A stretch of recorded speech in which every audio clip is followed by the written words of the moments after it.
বন্ধুরা, অনেক সময় সরকারি বা অনলাইন কোনো ফর্ম পূরণ করার সময় পিডিএফ ফাইল, পাসপোর্ট সাইজ ছবি অথবা নির্দিষ্ট ব্যাকগ্রাউন্ডের ছবি আপলোড করতে হয়, কিন্তু সঠিক ফর্মেট না জানার কারণে অনেকেই সমস্যায় পড়ে। তাই আজকের ভিডিওতে আমি দেখাবো কিভাবে খুব সহজে মোবাইল দিয়ে পিডিএফ ফাইল তৈরি করবেন, পাসপোর্ট সাইজ ছবি বানাবেন এবং ছবির ব্যাকগ্রাউন্ড পরিবর্তন করবেন। তাহলে চলুন শুরু করা যাক। প্রথমে আপনার মোবাইল থেকে যে কোনো ব্রাউজার ওপেন করবেন।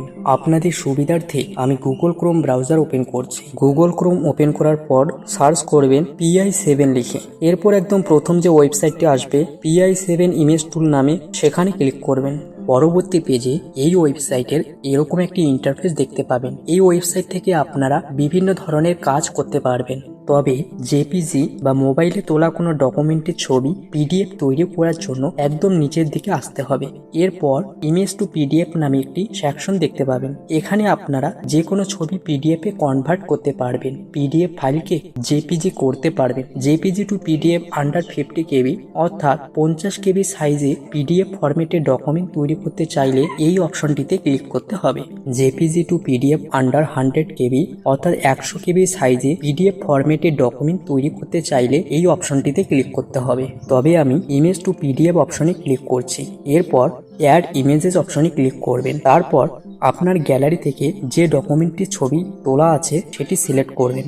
তারপরে একটি পিডিএফ ফাইলে যদি আপনি আধার কার্ডের ব্যাক সাইড যুক্ত করতে চান, তাহলে আবার অ্যাড ইমেজেস অপশনে ক্লিক করে ব্যাক সাইডে ছবিও অ্যাড করবেন।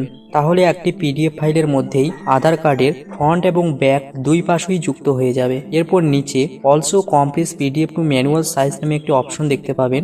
যদি আপনার পিডিএফ ফাইলের সাইজ নির্দিষ্ট কোনো সাইজে প্রয়োজন হয়, যেমন 50 কেবি, 100 কেবি বা 150 কেবি, তাহলে এই অপশনে টিক মার্ক করে দিবেন। এরপর এখানে পিডিএফ সাইজের জায়গায় 500 কেবি লেখা রয়েছে। আপনার যত কেবি প্রয়োজন সেখানে সেই পরিমাণ কেবি লিখে দেবেন। এরপর কনভার্ট টু পিডিএফ অপশনে ক্লিক করবেন। তারপর কিছুক্ষণ অপেক্ষা করবেন। দেখতে পাচ্ছেন এখানে পিডিএফ ফাইলটি তৈরি হয়ে গেছে। এছাড়াও এখানে রিনেম পিডিএফ অপশন দেখাচ্ছে, অর্থাৎ আপনি চাইলে পিডিএফ ফাইলের জন্য আপনার পছন্দ মতো একটি নাম দিতে পারেন। এতে অনলাইনে কোনো ফর্ম ফিল আপ করার সময় ডকুমেন্ট আপলোড করতে গেলে ফাইলটি খুঁজে পেতে আপনার সুবিধা হবে। যেমন যদি আধার কার্ডের পিডিএফ তৈরি করেন, তাহলে এখানে শুধু আধার কার্ড লিখে দিতে পারেন। এরপর ডাউনলোড অপশনে ক্লিক করবেন। তারপরে একটি বিজ্ঞাপন আসতে পারে, সেক্ষেত্রে একদম উপরে বাম পাশে থাকা ক্লোজ আইকনে ক্লিক করে বিজ্ঞাপনটি কেটে দেবেন। তাহলে আপনার পিডিএফ ফাইলটি সফলভাবে ডাউনলোড হয়ে যাবে। ডাউনলোড হয়ে গেলে ফাইলটি ওপেন করার জন্য ওপেন অপশনে ক্লিক করবেন। এরপর ডাউনলোডস অপশনে জাস্ট নাও লেখার নিচে ফাইলের নামটি দেখতে পাবেন, সেখানে ক্লিক করলেই পিডিএফ ফাইলটি ওপেন হয়ে যাবে। এভাবে আপনারা খুব সহজেই যে কোনো ছবিকে পিডিএফ এ রূপান্তর করতে পারবেন। এখন আসি এই ওয়েবসাইট থেকে আর কি কি কাজ করা যায়। আমি এখানে গো ব্যাক অপশনে ক্লিক করছি। এরপর এই ওয়েবসাইটের হোম পেজে চলে আসবেন। এখান থেকে আপনারা পাসপোর্ট সাইজ ছবি তৈরি করতে পারবেন। পাসপোর্ট সাইজ ছবি তৈরি করার জন্য পাসপোর্ট ফটো মেকার অপশনে ক্লিক করবেন। এরপর সিলেক্ট ইমেজেস অপশনে ক্লিক করবেন। তাহলে আপনার গ্যালারি ওপেন হয়ে যাবে। এখান থেকে যে ছবিটি দিয়ে আপনি পাসপোর্ট ছবি তৈরি করতে চান সেটি সিলেক্ট করবেন। এরপর এখানে India, Australia, Europe, UK, Pakistan সহ বিভিন্ন দেশের অপশন দেখতে পাবেন। আমাদের জন্য ইন্ডিয়া অপশনটি সিলেক্ট করা থাকবে। এটি ভারতীয় পাসপোর্ট ছবির সঠিক মাপ অনুযায়ী সেট করা থাকে, তাই এটি সিলেক্ট করে রাখবেন। এরপর নিচে থাকা নেক্সট অপশনে ক্লিক করবেন। এখন আপনার ছবিটি এখানে দেখাবে। আপনার প্রয়োজন অনুযায়ী ছবিটিকে অ্যাডজাস্ট করবেন।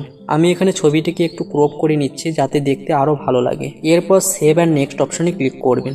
এখন এখানে দুটি ছবি দেখতে পাবেন। প্রথমটি হলো আপনার আপলোড করা অরিজিনাল ছবি এবং দ্বিতীয়টি হলো আপনি যে ছবিটি ক্রপ করেছেন সেটি। যদি আপনি পাসপোর্ট ছবির ব্যাকগ্রাউন্ড পরিবর্তন করতে চান, তাহলে ব্যাকগ্রাউন্ড অপশনে ক্লিক করবেন। এরপর যে রংটি ব্যাকগ্রাউন্ড হিসেবে ব্যবহার করতে চান সেই রংটি নির্বাচন করবেন। আমি এখানে সাদা রঙেই রেখে দিচ্ছি। এরপর ডাউনলোড অপশনে ক্লিক করবেন। ডাউনলোড অপশনে ক্লিক করার পর এরকম একটি পেজ আসবে। যদি আপনি শুধুমাত্র একটি পাসপোর্ট ছবি ডাউনলোড করতে চান, তাহলে এখানে থাকা ডাউনলোড অপশনে ক্লিক করবেন। এরপর আপনার পাসপোর্ট ছবিটি ডাউনলোড হয়ে যাবে। তারপর ওপেন অপশনে ক্লিক করে ছবিটি দেখতে পারবেন। এভাবে খুব সহজে পাসপোর্ট সাইজ ছবি তৈরি করা যায়। এবার যদি আপনার কোনো ছবির সাইজ পরিবর্তন করতে হয় কিন্তু ছবির কোয়ালিটি ঠিক রাখতে চান, অর্থাৎ এমবি থেকে কেবিতে কনভার্ট করতে চান, তাহলে রিডিউস ইমেজ সাইজ ইন কেবি অপশনে ক্লিক করবেন। এরপর সিলেক্ট ইমেজেস অপশনে ক্লিক করবেন। তারপর গ্যালারি থেকে সেই ছবিটি সিলেক্ট করবেন যেটির সাইজ আপনি পরিবর্তন করতে চান। এখানে ডিফল্টভাবে 100 কেবি লেখা রয়েছে। আপনার যত কেবি প্রয়োজন সেই সাইজটি এখানে লিখে দিবেন। আমার ছবির অরিজিনাল সাইজ এখানে 2 MB দেখাচ্ছে। এরপর রিডিউস সাইজ অপশনে ক্লিক করবেন। তারপর কিছুক্ষণ অপেক্ষা করবেন। দেখতে পাচ্ছেন ছবির সাইজ পরিবর্তন হয়ে গেছে। অর্থাৎ আমার ছবির সাইজ আগে ছিল 2 MB আর এখন এটি 148 KB হয়ে গেছে। এরপর রিনেম ইমেজ অপশনে ছবিটির একটি নাম দিয়ে দিতে পারেন। এতে পরবর্তীতে ছবিটি খুঁজে পেতে আপনার সুবিধা হবে। এরপর ডাউনলোড অপশনে ক্লিক করবেন, তাহলে ছবিটি ডাউনলোড হয়ে যাবে।